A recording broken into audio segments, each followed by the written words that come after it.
morning. For our third week of coding, what I would like to do is introduce some new items in the third assignment. The third assignment is called Chase Game, and in this game you're going to have some variables that you have to create. So you'll notice that you're going to move left, right, up, and down. That's steps 1 and 2. You will do that by coding your arrow keys to be able to move your character around. If we take a look at the picture to the left, you'll notice you've got like a little robot in outer space, and it will be chasing the star. So you're going to be creating a game.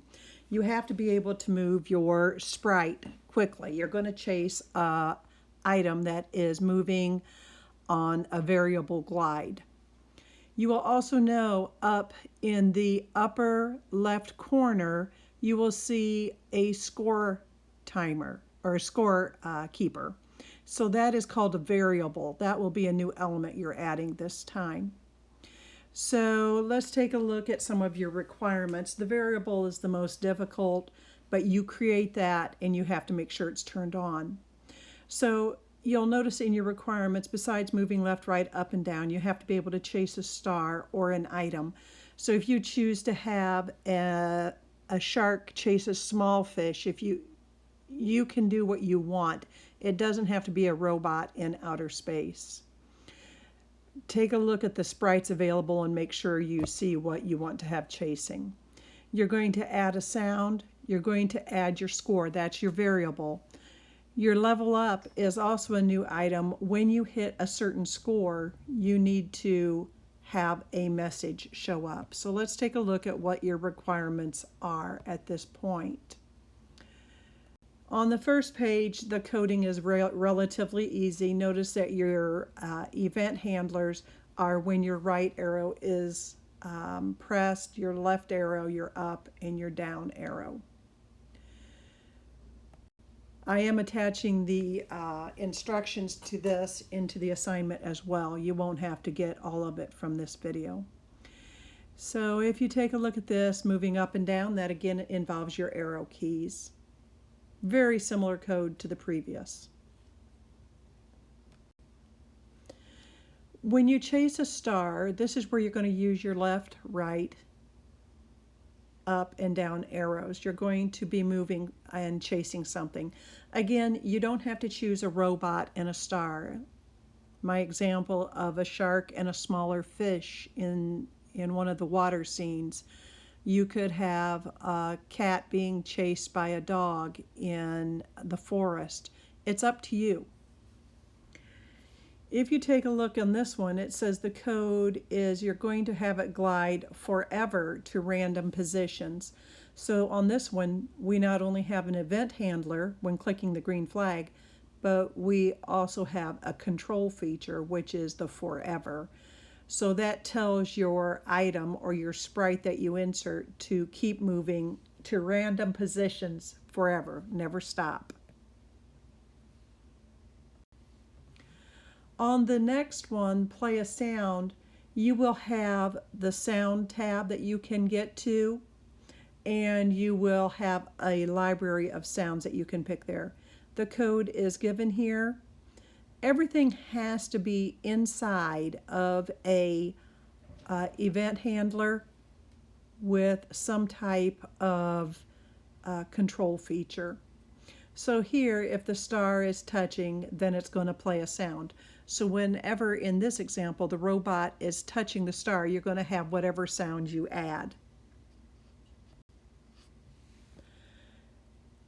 Add a score. This is the variable we've talked about.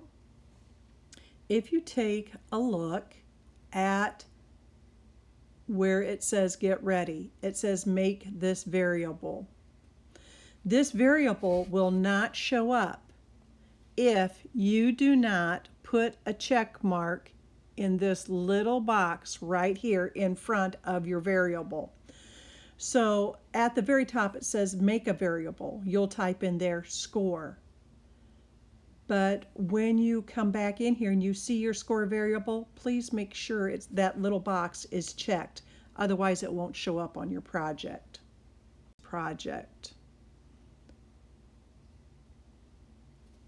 Again, make sure this little box is checked when you create your variable.